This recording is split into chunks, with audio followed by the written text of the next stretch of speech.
کہ چند سال پہلے شام کے ایک بزرگ ہمارے یہاں تشریف لائے۔ اتفاق سے ایک مقامی دوست بھی اسی وقت آ گئے۔ جب انہوں نے ایک عربی بزرگ کو بیٹھے ہوئے دیکھا تو ان سے دعا کی درخواست کرتے ہوئے کہا کہ میری 2 بیٹیاں شادی کے لائق ہیں، دعا کر دیجئے کہ اللہ تعالیٰ ان کی شادی کے اسباب پیدا فرما دے۔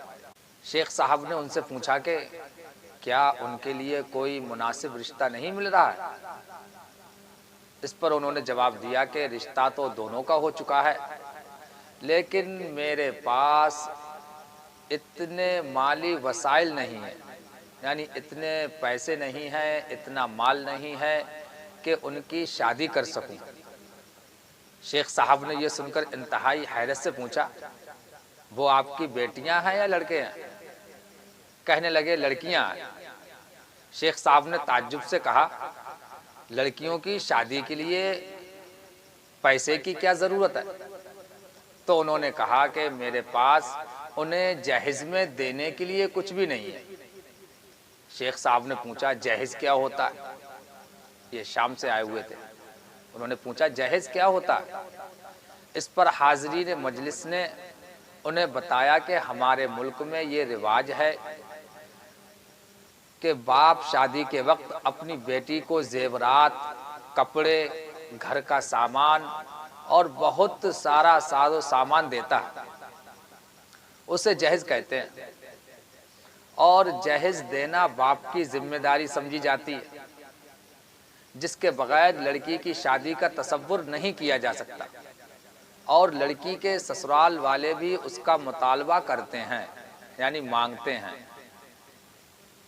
شیخ صاحب نے یہ تفصیل سنی تو وہ سر پکڑ کر بیٹھ گئے اور کہنے لگے کہ کیا بیٹی کی شادی کرنا کوئی جرم ہے جس کی یہ سزا باپ کو دی جائے؟ پھر انہوں نے کہا کہ ہمارے ملک میں اس طرح کی کوئی رسم نہیں ہے۔ اکثر جگہوں پر تو لڑکے کی ذمہ داری سمجھی جاتی ہے کہ اپنے گھر میں دلہن کو لانے سے پہلے گھر کا اثاثہ، یعنی گھر میں جو ضرورت کے سامان ہوتا ہے، وہ دلہن کی ضروریات کو فراہم کر کے رکھے، لڑکے کی ذمہ داری ہوتی ہے۔ لڑکی کے باپ کو کچھ خرچ کرنا نہیں پڑتا، اور بعض جگہوں پر یہ رواج ہے کہ لڑکی کی ضروریات کو مد نظر رکھتے ہوئے سامان تو باپ ہی خریدتا ہے، لیکن اس کی قیمت لڑکا ادا کرتا ہے۔ باپ اپنی بیٹی کو رخصت کے وقت کوئی مختصر تحفہ دینا چاہے تو دے سکتا ہے، لیکن وہ بھی کچھ ایسا ضروری نہیں سمجھا جاتا۔ اس واقعے سے کچھ اندازہ کیا جا سکتا ہے کہ ہمارے معاشرے میں جہیز کو جس طرح بیٹی کی شادی کا ایک ناگزیر حصہ قرار دے دیا گیا ہے، اس کے بارے میں عالم اسلام کے دوسرے علاقوں کا کیا نقطہ نظر ہے؟ جیسا کہ شیخ صاحب نے بیان فرمایا، شرعی اعتبار سے بھی جہیز کی حقیقت صرف اتنی ہے کہ اگر کوئی باپ اپنی بیٹی کو رخصت کرتے وقت اسے کوئی تحفہ اپنی استطاعت کے مطابق دینا چاہے تو دے سکتا ہے، اور ظاہر ہے کہ تحفہ دیتے وقت لڑکی کی آئندہ ضروریات کو مد نظر رکھا جائے تو زیادہ بہتر ہے، لیکن یہ شادی کے لیے کوئی لازمی شرط نہیں ہے۔ نہ سسرال والوں کو کوئی حق پہنچتا ہے کہ وہ اس کا مطالبہ کریں، اور اگر کسی لڑکی کو جہیز نہ دیا جائے یا کم دیا جائے تو اس پر برا نہ مانیں یا لڑکی کو تانا نہ دیں، اور یہ کوئی دکھاوے کی چیز بھی نہیں ہے کہ شادی کے موقع پر اس کی نمائش کر کے اپنی شان کا اظہار کیا جائے۔ اسلام میں جہیز کا کوئی تصور نہیں ہے، غیر مسلموں کی رسم ہے جو بدقسمتی سے مسلمانوں میں بھی نہ صرف رائج ہو گئی ہے بلکہ ایک لعنت کی شکل اختیار کر گئی ہے۔ غیر مسلموں کے کتابوں کے مطالعے سے پتہ چلتا ہے کہ ان کے یہاں وراثت میں کوئی عورت کا حصہ نہیں ہوتا، اس لیے اسے شادی کے وقت خوب اچھی طرح سجا سنوار کر اور بہت کچھ دے دلا کر رخصت کر دیا جاتا ہے، اور ان میں بھی سب سے بہتر طریقہ شادی کا کہلاتا ہے، جس میں لڑکی کے ہبہ کا تصور پایا جاتا ہے، یعنی جس کو کہتے ہیں کنیا دان۔ یعنی باپ نے لڑکی کو ہبہ کر دیا، دان کر دیا، اب اس لڑکی کا اس خاندان سے کوئی تعلق باقی نہ رہا، اس لیے اسے اپنے خاندان سے رخصتی کے وقت اس کا دل خوش کرنے کی غرض سے باپ کے حسب حیثیت لڑکی کے لیے زیورات اور تالیف قلب کے لیے کچھ سامان دے دیا جاتا ہے، کیونکہ اب سسرال والے لڑکی پر کتنا بھی ظلم کریں، اب وہ باپ کے گھر واپس نہیں آ سکتی، ساس سسر سے علیحدہ نہیں رہ سکتی، باپ کی وراثت میں حصہ نہیں پا سکتی، شوہر کے انتقال پر دوسری شادی نہیں کر سکتی، اسی شوہر کے ساتھ جل کر مرنا ہوگا یا پھر ہمیشہ بیوگی کی حالت میں زندگی گزارنی ہوگی۔ ہوتا یہ ہے کہ آج ہم مسلمانوں میں وراثت کا جو حصہ ہے وہ ہم اپنی بیٹیوں کو نہیں دیتے۔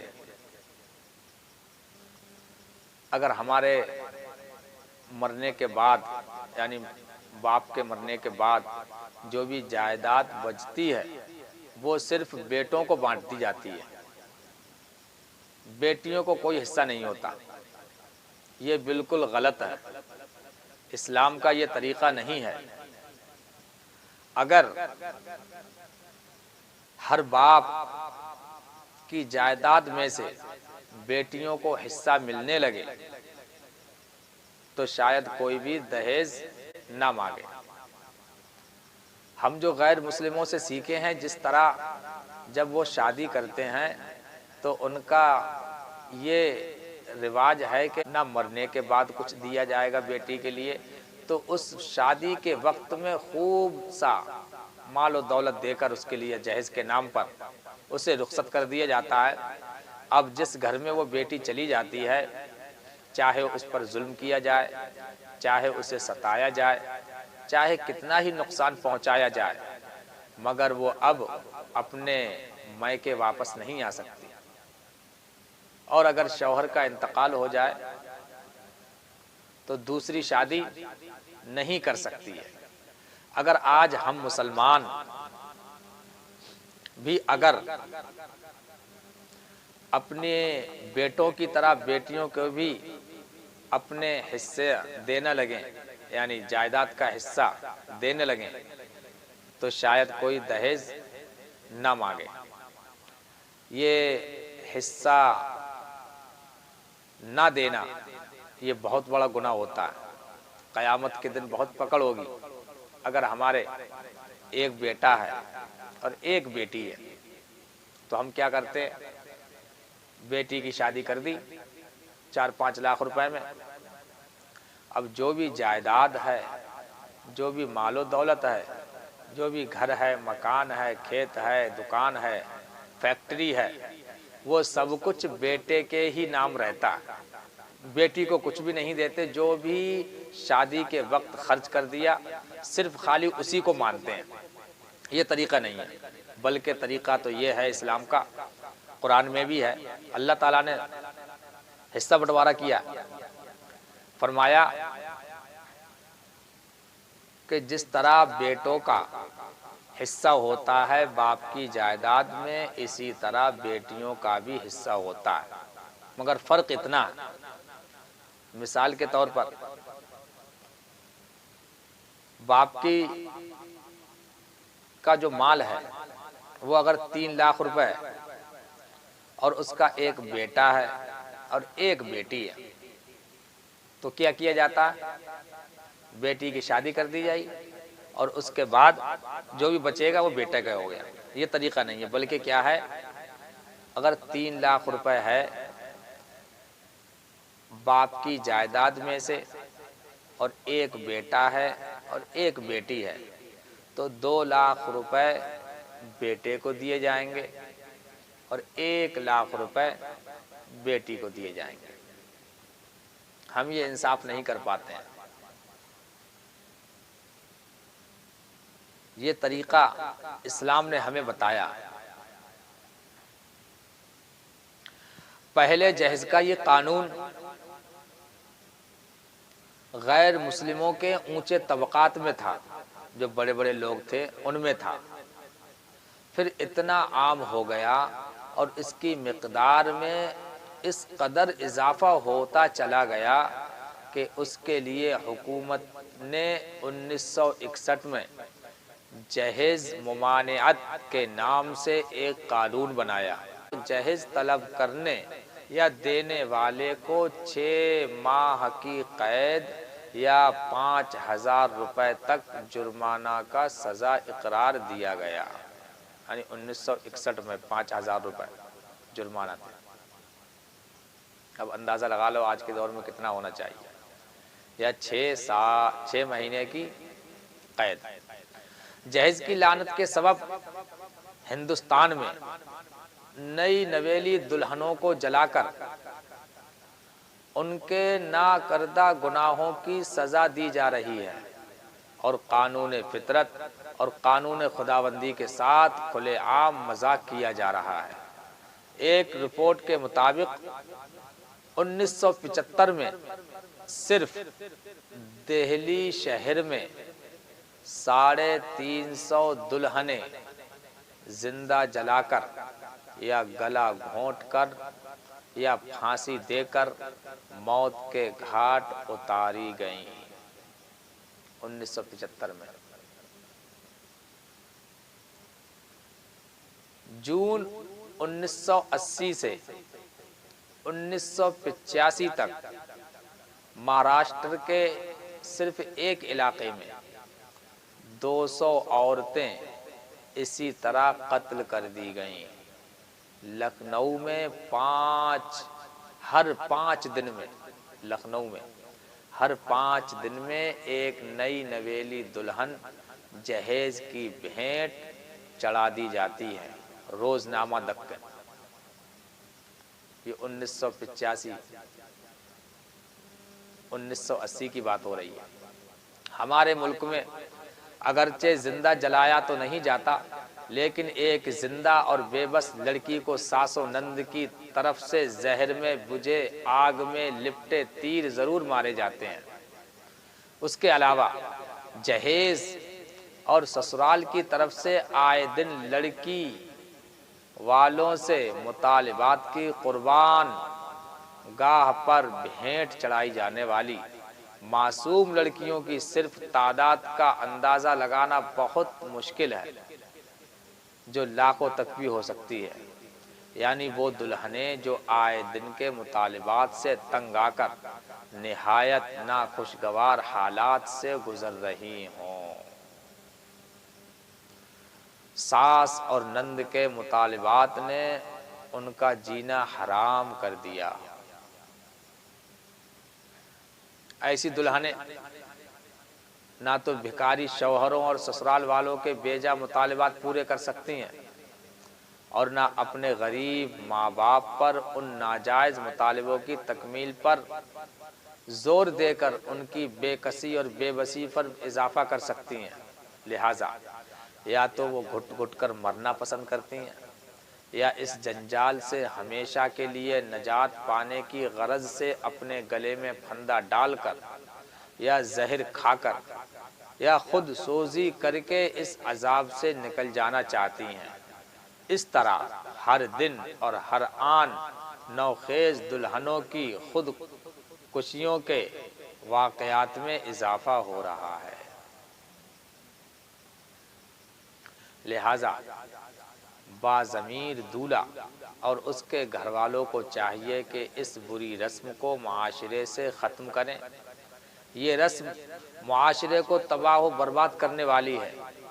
یہ فطرت کے قانون کے خلاف ایک بغاوت ہے، سماجی ظلم ہے، یہ لالچ اور حرص کا دروازہ ہے۔ قرآن و حدیث اور فقہ سے اس کا کوئی ثبوت نہیں ملتا۔ شریعت میں اس کی ذرا بھی اہمیت ہوتی تو اسے نظر انداز نہ کیا جاتا۔ رسول اللہ صلی اللہ تعالی علیہ وسلم نے 4 صاحبزادیوں کی شادیاں کی اور کسی کو بھی جہیز نہیں دیا۔ حضرت فاطمہ کو جو دیا تھا وہ حضرت علی رضی اللہ تعالی عنہ کی دی ہوئی مہر معجل کی رقم میں سے تھا۔ اسی سے چند چیزوں کا انتظام فرما دیا، ایک چادر، ایک مشک، ایک تکیہ، اور بعض کتابوں میں ایک بستر کا بھی تذکرہ ملتا ہے۔ کیا یہ چیزیں واقعتاً جہیز تھیں؟ پھر آج کے موجودہ فرمائشی جہیز سے اس کی کیا نسبت؟ تو آپ لوگوں نے سمجھا کہ اگر ہم اپنی بیٹیوں کی شادی کر رہے ہیں تو شریعت کے مطابق باپ کی جائیداد میں سے بیٹی کو حصہ ملنا ضروری ہے، اور جو بھائی سب حصہ رکھ لیتے ہیں اور بہن کو بالکل نہیں دیتے کہ ہم نے شادی میں بہن کے لگا تو دیا تھا، 10 لاکھ روپے لگا دیا، 15 لاکھ لگا دیا، 5 لاکھ لگا دیا، ایسے کام نہیں چلے گا۔ باقاعدہ حصہ بٹوارا ہو کر ہی ہونا چاہیے۔ جو شادی میں لگا دیا وہ شادی کا کاٹ لو، اس کے بعد لاکھوں کروڑوں روپے کا جو بچا ہوا ہے اس کا حصہ دار کون ہوگا؟ تو بیٹی کا، جیسے بیٹے کا ڈبل حصہ ہے اور بیٹی کا ایک حصہ ہے، جیسے 3 لاکھ روپے ہیں تو اس میں سے 2 لاکھ بیٹے کو ملیں گے اور 1 لاکھ بیٹی کو ملیں گے۔ ایسے ہی آپ حصہ حساب لگا سکتے ہیں۔